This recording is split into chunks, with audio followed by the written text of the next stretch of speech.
O Itaú destaca-se a relevância do Unibanco, que teve origem com o mineiro João Moreira Salles, avô de Pedro, o atual presidente do Conselho de Administração do Itaú. Essa conexão familiar evidencia a continuidade e a influência de figuras importantes na história das instituições financeiras. O Unibanco teve origem em 1940, a partir da fusão de duas instituições bancárias. Enquanto isso, a história do Itaú teve início em São Paulo, em 1943, por meio da iniciativa de Alfredo Egídio de Souza Aranha, que fundou o Banco Central de Crédito. Esse banco só recebeu o nome de Itaú após 20 anos de sua fundação, juntamente com a aquisição de um banco mineiro homônimo. Dois nomes fundamentais nessa história foram João, que fundou o Unibanco, e Alfredo, responsável pelo Banco Central de Crédito. A próxima geração de herdeiros, liderado por Walter Moreira Salles e Olavo Setúbal, manteve o empreendedorismo nos bancos. Walter assumiu a casa bancária ao lado do pai em uma idade jovem, aos 21 anos, demonstrando confiança no potencial do negócio e trazendo ideias inovadoras.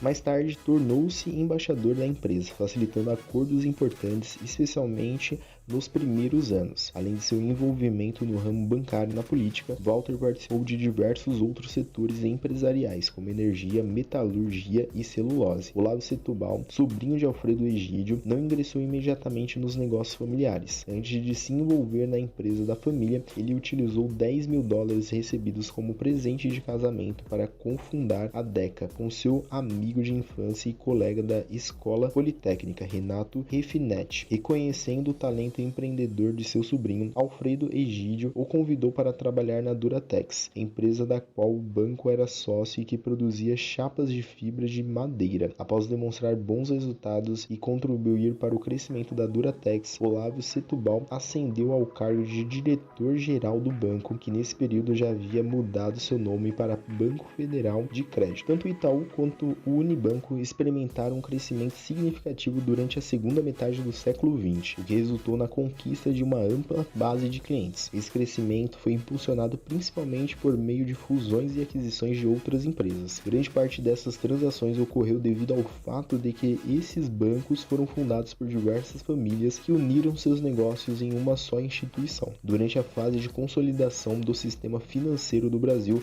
o Itaú enfrentou diversos desafios para manter sua estabilidade. A hiperinflação foi um dos primeiros obstáculos significativos, com a valorização do dinheiro chegando a 80% ao mês. Isso exigiu adaptação por parte das empresas para proteger o patrimônio dos clientes, causando dificuldades para os bancos da época. Outro desafio crucial foi a incapacidade do Itaú de pagar créditos exigidos por correspondentes estrangeiros, devido à moratória declarada pelo país. Isso levou o Banco Central a não liberar os fundos necessários. Para resolver esse impasse, surgiu a ideia de os bancos comprarem ouro para pagar o Banco Central em troca de dólares. Olavo Setúbal foi convencido da viabilidade dessa proposta e a implementou com sucesso, resolvendo o problema enfrentado pelo Itaú. Apesar das dificuldades enfrentadas pelo sistema bancário em 1990, esse período trouxe várias consequências benéficas para as empresas. Duas delas foram a consolidação e solidificação do mercado, juntamente com o fortalecimento do sistema regulatório. Além disso, houve um aperfeiçoamento significativo das regras comerciais, o que beneficiou várias empresas, incluindo o Itaú. Segundo Fernando Bracher, fundador do BBA, o sistema bancário brasileiro passou por um processo de saneamento que o tornou sólido, eficiente e confiável. Um elogio que se estende também ao Itaú e ao Unibanco. Em 1990, alguns grandes bancos estatais foram privatizados. Do ponto de vista dos compradores, esse negócio não era exatamente tranquilo. Apesar de adquirirem agências e carteiras de clientes, os bancos privatizados não estavam financeiramente saudáveis. Nesse contexto, o Banco Itaú realizou uma investida arriscada ao adquirir o Banerj, o BanRJ, o primeiro banco estatal leiloado. Segundo Pengas, imagino os riscos de ter greve no dia seguinte, movimentos políticos fortes contra a gente. Apesar da arriscada compra da BanRJ,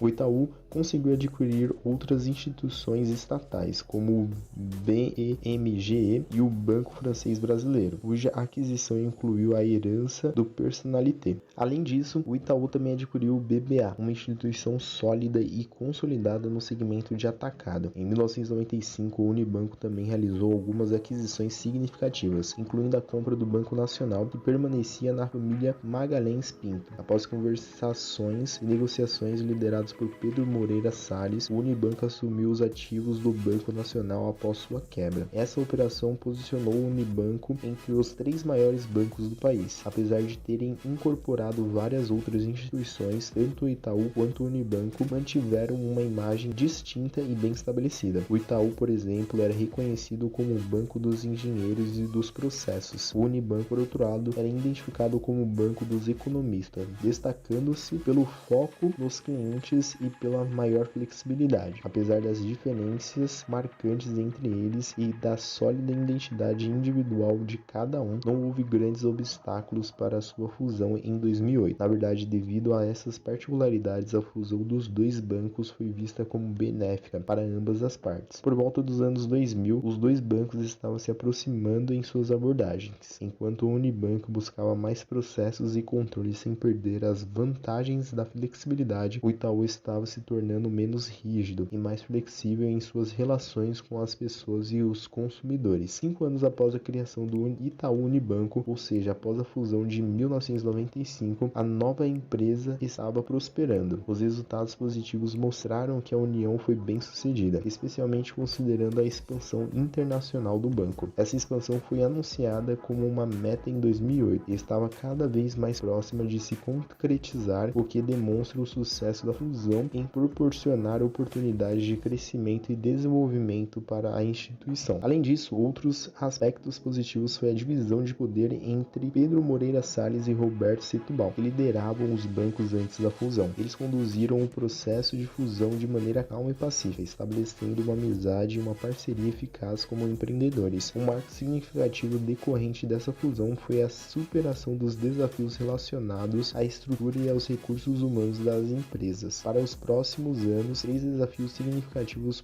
poderiam ser identificados para o Itaú Unibanco. Primeiramente, seria a consolidação da terceira cultura do banco, buscando uma instituição mais voltada para os clientes que preserve as boas características do Itaú e do Unibanco, enquanto elimina os defeitos que ambos possuíam, conforme destacado pelo ex-presidente do Unibanco. O segundo desafio está relacionado ao processo de sucessão, especialmente considerando o adiantamento da saída de Roberto Setúbal da presidência prevista inicialmente para o início de 2017. Por fim, o terceiro desafio, menos dependente da vontade dos bancos e mais relacionados ao ambiente geral das instituições financeiras, seria enfrentar um ambiente de negócios que necessita de ajustes. Então, galera, essa daqui foi a história do Itaú. Caso você tenha gostado do vídeo, deixe o seu gostei, se inscreva no canal e também deixe aí nos comentários qual história de empresa de sucesso você quer ver aqui no Quebrando Fases, tá bom? Então, até a próxima.